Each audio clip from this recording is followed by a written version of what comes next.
Oke, aku mau riset fitofarmaka, nggak apa-apa saya habis 100 miliar, tapi pasarnya nanti besar loh, sekian puluh triliun. Pasti pengusaha akan berdorong, peneliti juga akan semangat. Jadi agak lucu nih, didorong fitofarmaka bikin, pasarnya nggak ada.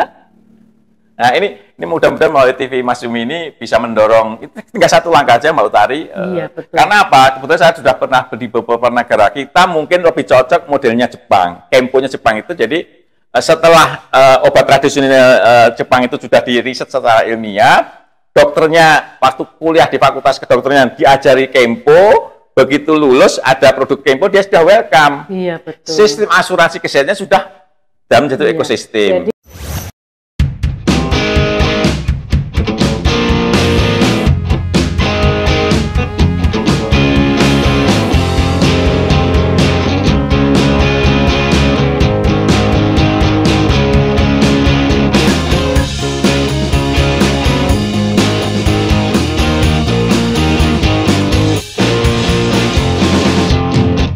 Assalamualaikum warahmatullahi wabarakatuh. Pemirsa TV Mas Yumi di seluruh tanah air, dari Sabang sampai Merauke, dan juga sahabat kami diaspora di berbagai belahan bumi yang setia mengikuti diskusi dari TV Mas Yumi.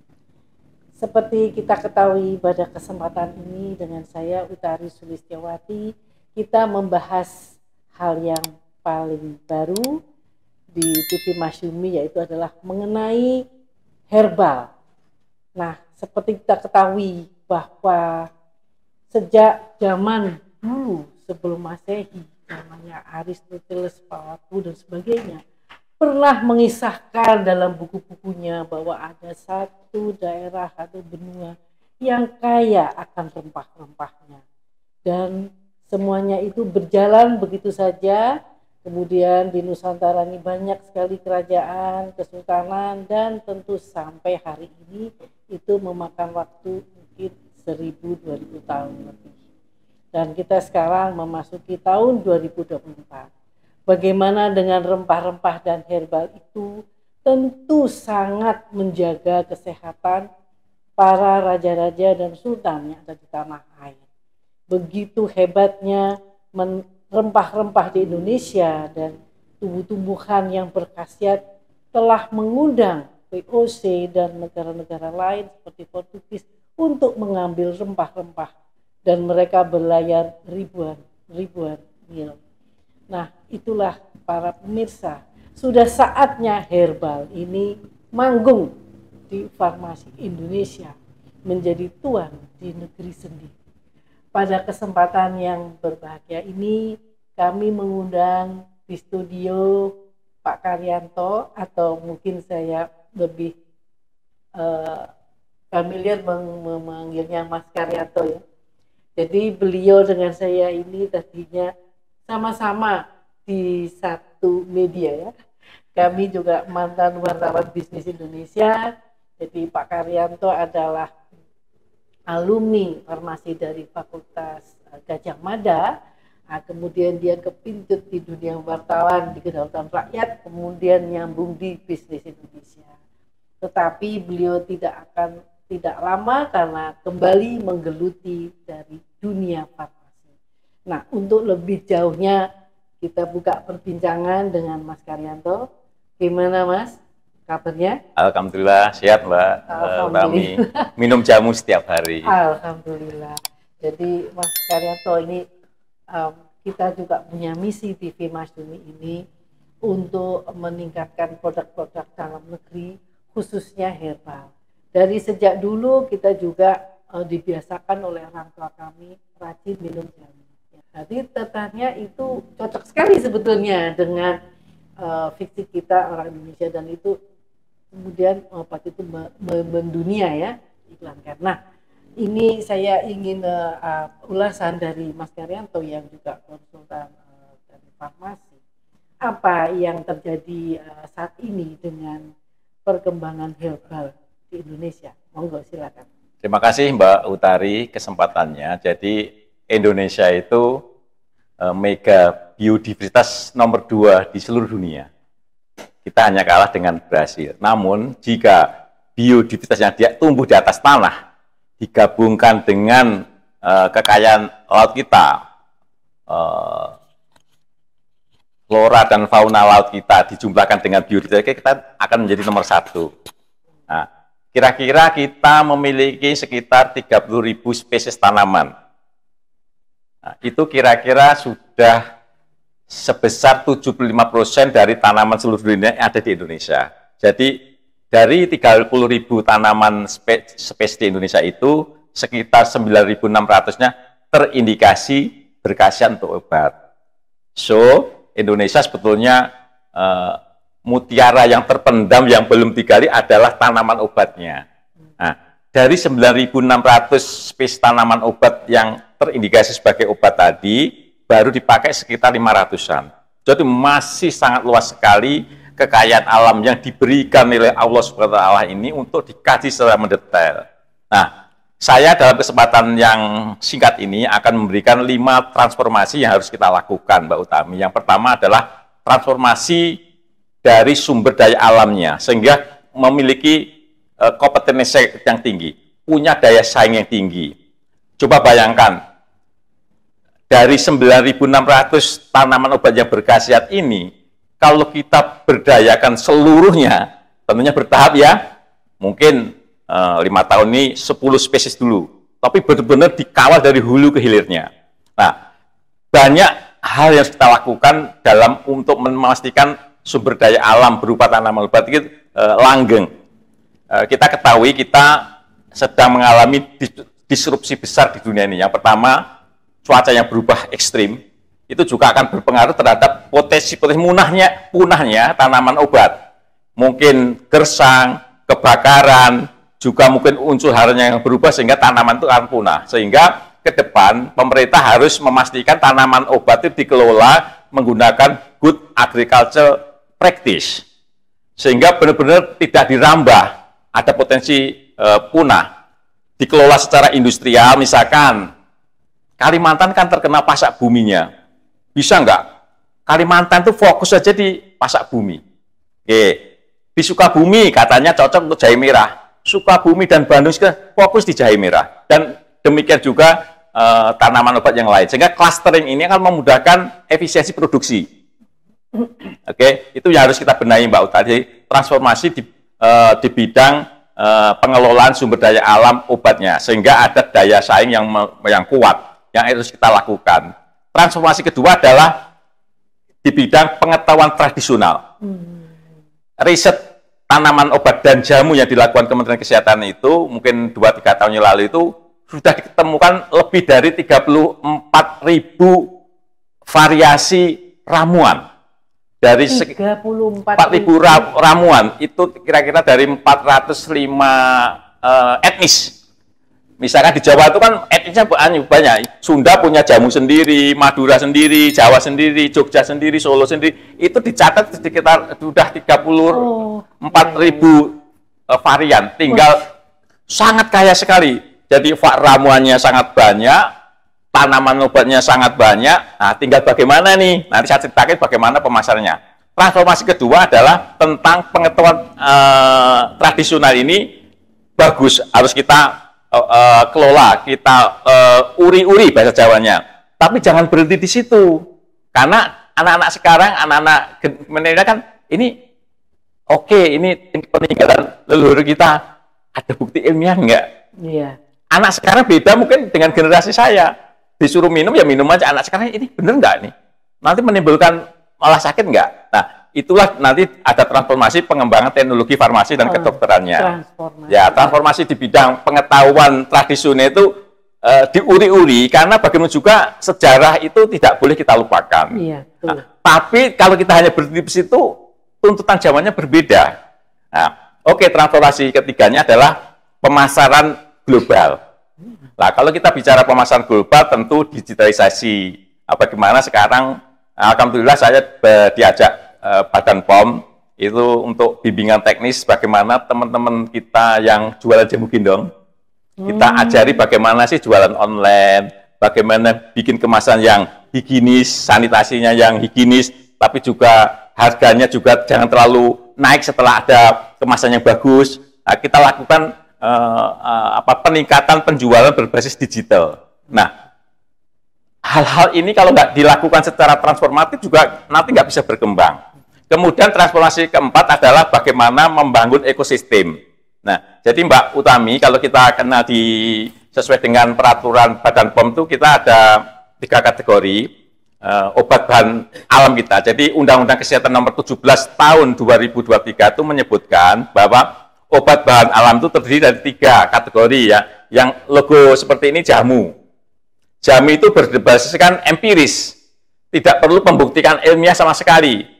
Ya, bisa berdasarkan serat centini, kemudian lontar, ramuannya digunakan para raja-raja di Jogja, di Solo, di Palembang dan sebagainya, atau ramuan-ramuan dari etnis tadi yang saya sebut ada 34.000 jenis ramuan. Yang kedua, nah ini yang menarik, setelah kita empiris kuat, kita ada namanya OHT, singkatan dari obat herbal terstandar. Jadi jamu dinaikkan kelasnya, diujikan kepada hewan coba, sudah teruji tidak ada toksisitasnya. Uji antitoksisnya sudah oke, masuklah diberikan rekomendasi Badan POM sebagai obat herbal terstandar. Nah, naik kelas lagi kategori yang tertinggi adalah fitofarmaka. Jadi setelah uji praklinis, hewan coba masuk ke uji klinis, dicobakan pada manusia di beberapa multicenter lah. Jika sudah fitofarmaka ini, namanya sudah punya evidence base. Jadi sudah terbukti secara khasiat, secara ilmiah, dan itu pasti dokter mau meresepkan. Nah ini yang saya tertarik. Terus lanjut. Ya. Mau meresepkan. Setelah ini sudah punya pasar sendiri kan, jamu punya pasar sendiri, OHT punya pasar sendiri. Lah, fitofarmaka ini pasarnya harus rumah sakit. Karena apa? Itu nanti yang meresepkan dokter. Jadi nanti teman-teman produsen sudah tahu lah. Kalau saya bikin fitofarmaka, pasarnya pasti di rumah sakit. Pasti ada pasar. Jadi teman-teman nggak usah khawatir nanti kalau fitofarmaka berkembang, OHT juga akan punya pasar yang nggak keganggu, jamunya nggak punya gangguan dalam pasar karena beda segmen lah.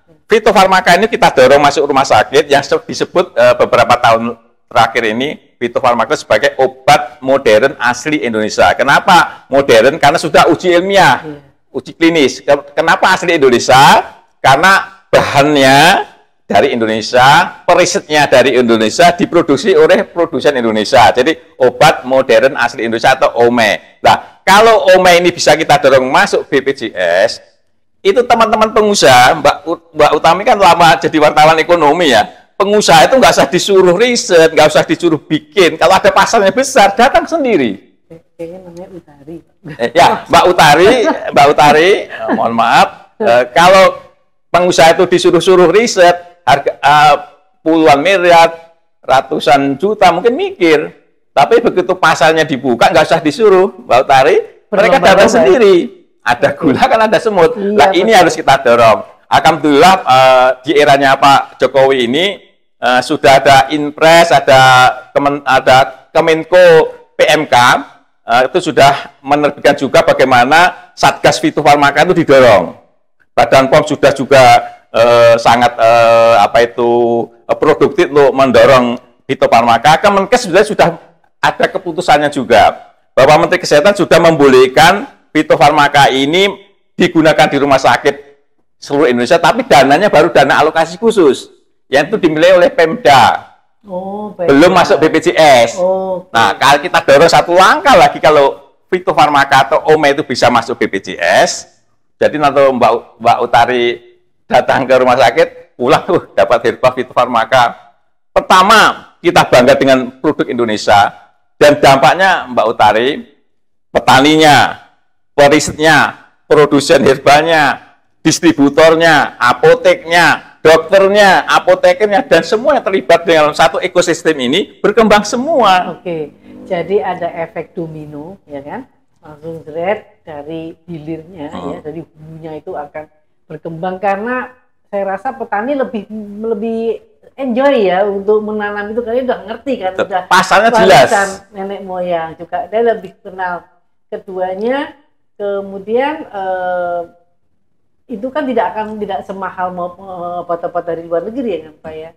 Sebetulnya gini, kalau sekarang memang kendalanya kok fitofarmaka harganya mahal, ya karena produsennya baru memproduksi kecil, skala produksinya baru kecil. kalau coba dibuka pasarnya selebar mungkin kan otomatis semakin banyak memproduksi suatu barang atau herbal obat fitofarmaka pasti harganya kan turun. Iya betul. Itu skala produksi itu udah ilmu dasar semakin banyak di permintaan harganya pasti turun. Supply demand-nya akan balancing begitu. Iya tentu pemirsa TV Masyumi kita akan sangat bangga kalau di dalam meresepkan obat-obatan dengan program BPJS, obat-obatan dari herbal ini masuk ya. Jadi obat apa tadi singkatannya? Obat modern asli Indonesia atau fitofarmaka. Fitofarmaka. Nah ini yang ada di saya ini jamu ini. Ini jamu. Ini jamu. Kategorinya jamu. Jamu karena berbasis empiris. Jadi kita dari surat centini. Ya kita karena saya basicnya farmasi, saya lihat nih tanaman ini oleh leluhur kita digunakan untuk apa, ditemukan di buku apa, kemudian kita simulasikan ramuan ini jadilah jamu. Dan itu oleh Badan POM dibolehkan karena ada rujukan secara empiris. Jadi sejarahnya apa masih bisa kita temui ya, masih bisa. Dan itu banyak sekali dokumen di bahkan kalau teman-teman ke Keraton Jogja pasti punya dia warisan ramuannya juga para raja itu ada. Oke, saya lanjutkan yang transformasi kelima tadi Mbak Utari biar lengkap. Adalah transformasi keperbian pemerintah tentang politik tentang herba kita.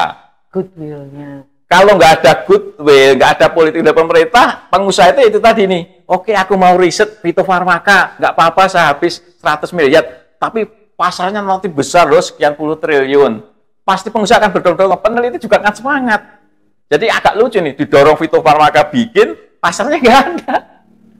Nah ini mudah-mudahan melalui TV Masyumi ini bisa mendorong, itu tinggal satu langkah aja Mbak Utari. Iya, betul. Karena apa? Kebetulan saya sudah pernah di beberapa negara, kita mungkin lebih cocok modelnya Jepang. Kemponya Jepang itu, jadi setelah obat tradisional Jepang itu sudah diriset secara ilmiah, dokternya waktu kuliah di fakultas kedokteran diajari Kempo, begitu lulus ada produk Kempo, dia sudah welcome. Iya, betul. Sistem asuransi kesehatannya sudah dalam satu ekosistem. Jadi ini harus masuk juga di materi kuliah di kedokteran. Di fakultas kedokteran, sehingga begitu ada produk fitofarmaka dia nggak tanya lagi. Oh ini sudah riset ilmiah ya, udah evidence based ya. Begitu ada produk dia sudah nggak nanya lagi. Ya, tapi kalau karena sekarang belum, jadi untuk dokter-dokter yang fresh graduate juga masih bisa ini Mas.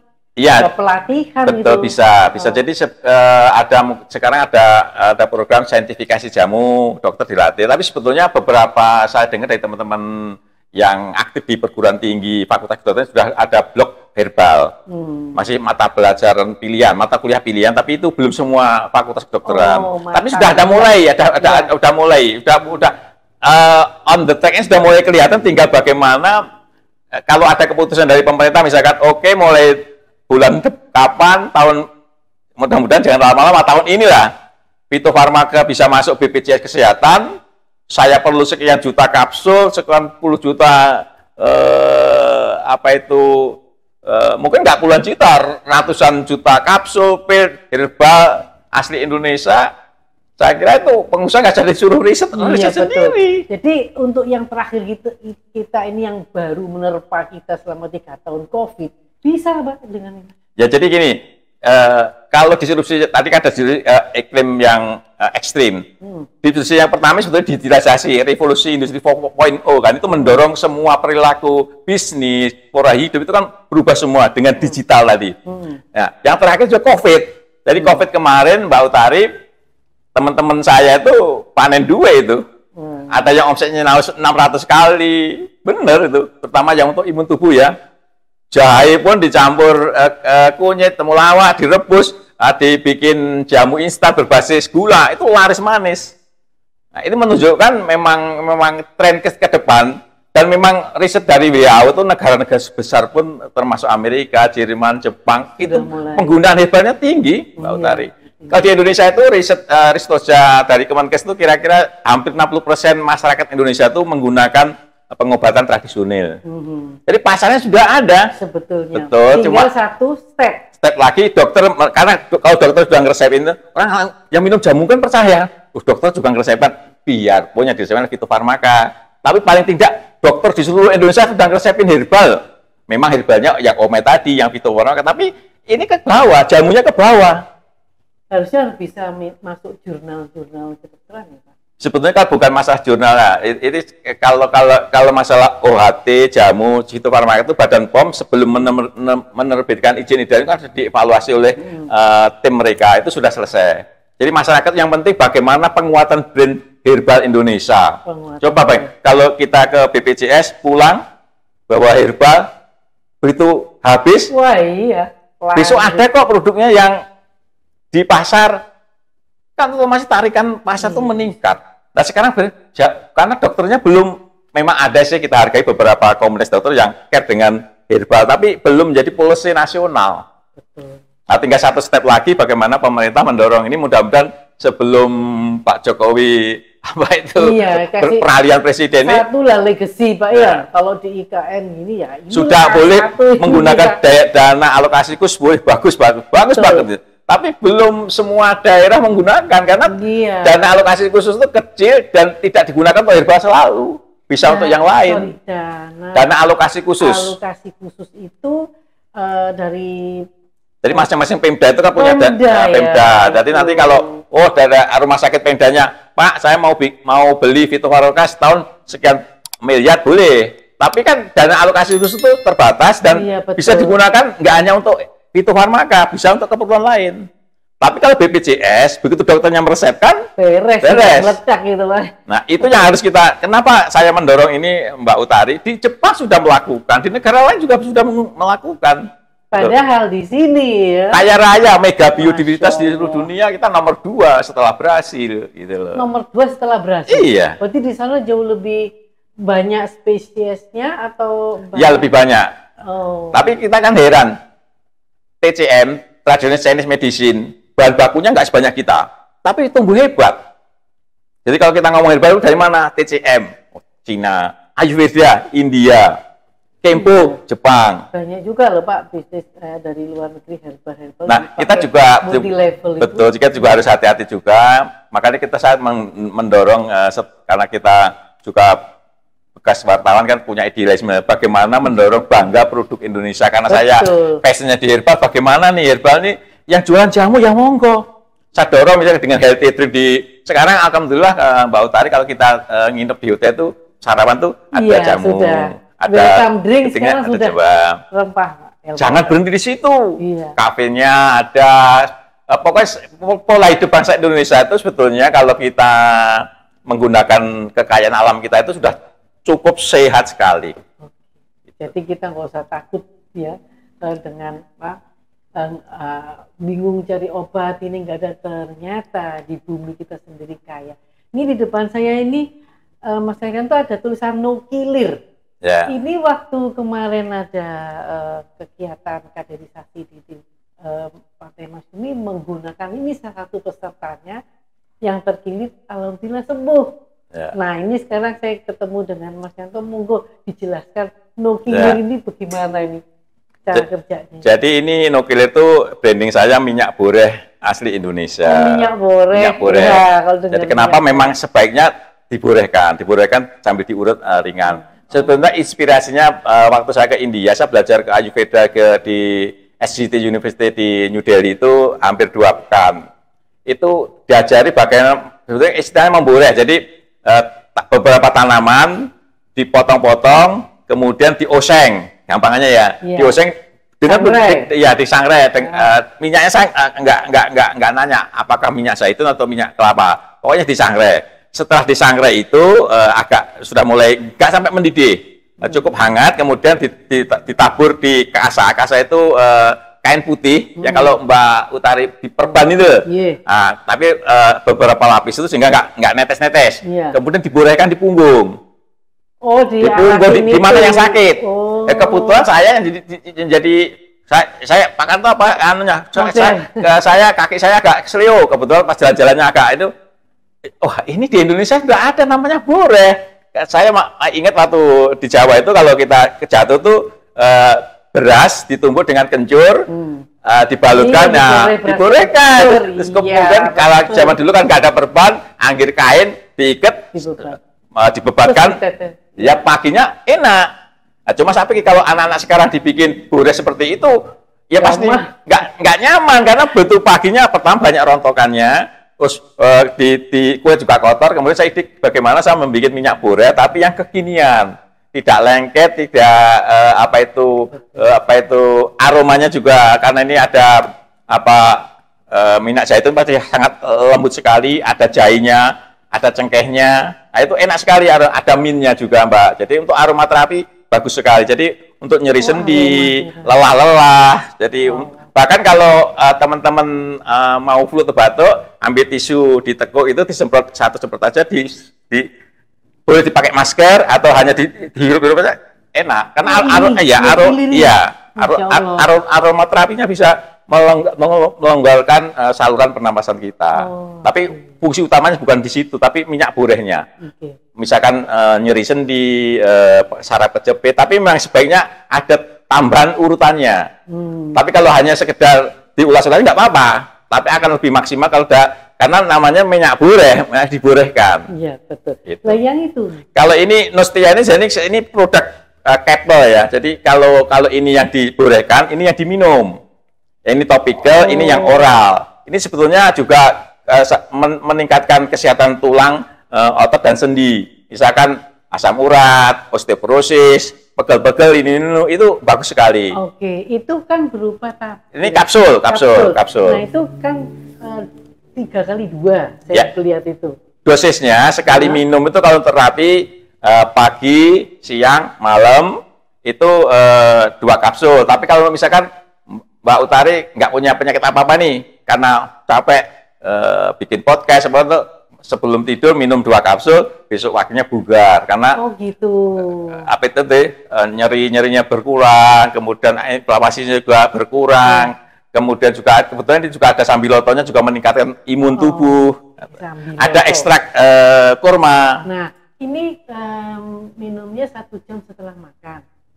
Tidak harus. Tidak harus. Habis makan juga boleh. Tapi kalau misalkan Pak Karyanto saya sudah dapat obat dari dokter, misalkan obat dokter diminum, obat kimianya 1 jam atau 2 jam sebelum baru minum ini nggak apa-apa. Jangan bareng. Kita nggak, tentunya kalau kasih farmasi takut, wah ini nggak akan menimbulkan efek sinergi. Tapi kan nggak tahu teman-teman, paling aman 1 jam atau 2 jam setelah minum obat dari dokter, minum herbal. Nah, itu kalau orang demam berdarah itu Pak, kan disuruh minum ampak itu? Ya, sebetulnya kalau demam berdarah itu yang paling baik adalah jambu biji, tapi sebetulnya daunnya, bukan buahnya. Tapi kalau buahnya juga nggak apa-apa. Daunnya itu direbus? Daunnya, ya habis direbus. Tapi sebetulnya ada perusahaan di Indonesia yang sudah bikin untuk meningkatkan trombosit itu dari daun jambu biji juga. Daun jambu biji itu biji merah atau hijau sama aja? Ya saya akan jelaskan begini. Jadi memang itulah digunakan riset Mbak Utari, karena jambu aja macam-macam nih. Nah, serahkan ke ahlinya. Daun jambu biji mana yang terbaik yang bisa meningkatkan potensi trombosit. Nah, itu biarkan kalangan ilmiah. Tapi kalau untuk umum ya nggak apa-apa, sembarang jambu biji digunakan nggak apa-apa. Toh itu pertama untuk baik. Tapi untuk efektivitas dosisnya pasti nanti misalkan gini, kayak seperti yang sekarang lagi tren itu kan imunomodulasi untuk meniran. Meniran tuh brandnya Stimuno. Nggak mau pasang Stimuno itu Mbak Utari itu sudah diresepkan, ini sudah sudah fitofarmaka. Sudah diresepkan di Filipina, di Kamboja. Semua dokter di sana sudah welcome meresepkan fitofarmakanya Indonesia. Itu bahannya meniran. Saya kembali lagi. Lah meniran itu variannya mungkin ada 60-an. Meniran mana yang bisa imunomodulat? Ya, itu serahkan oleh ahlinya. Jadi gini Mas Yanto, ini waktu juga kita terbatas. Nah, ini sebagai closing statement ini apa yang diharapkan dari Mas Karyanto untuk cepat menggebrak tadi, mungkin bisa diulang lagi tadi statementnya, sehingga bagi pemirsa TV Masyumi juga mungkin mereka dari kalangan profesional atau kalangan pengamat bisa mendorong niat kita ini gitu. Monggo silakan. Jadi masing-masing dari transformasi 5 tadi, masing-masing kalau transformasi sumber daya alamnya, gunakanlah pendekatan good agricultural practices, sehingga nanti produk herba kita bahannya terstandar. Dan juga ada pembudidayaan yang rutin industri, tidak merambah. Takutnya kalau dirambah itu, nanti nggak ada yang nanam, habis. Ya. Oke. Kemudian satu langkah lagi tadi ya.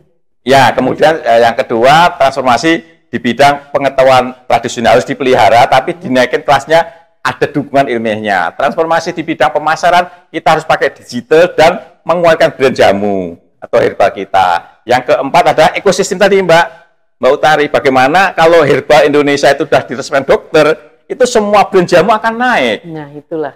Nah, yang terakhir, transformasi di bidang politik will atau goodwill dari pemerintah. Nah, ini ya yang kalau 5 transformasi dibenahi dengan fokus masing-masing, itu insya Allah kita bisa menjadi pengekspor herbal terbesar di dunia. Saya yakin itu. Jadi hanya satu step lagi goodwill dari pemerintah untuk memasukkan obat modern asli Indonesia atau fitofarmaka ini bisa diresmikan di BPJS. Di BPJS. Nah, itu tadi pemirsa penegasan dari Mas Karyanto. Nah, jadi kita ingin mendorong pemerintah, khususnya TV Masyumi akan memiliki satu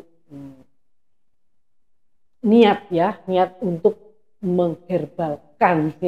mengherbalkan atau fitofarmaka itu diresepkan oleh para dokter untuk program pasien BPJS.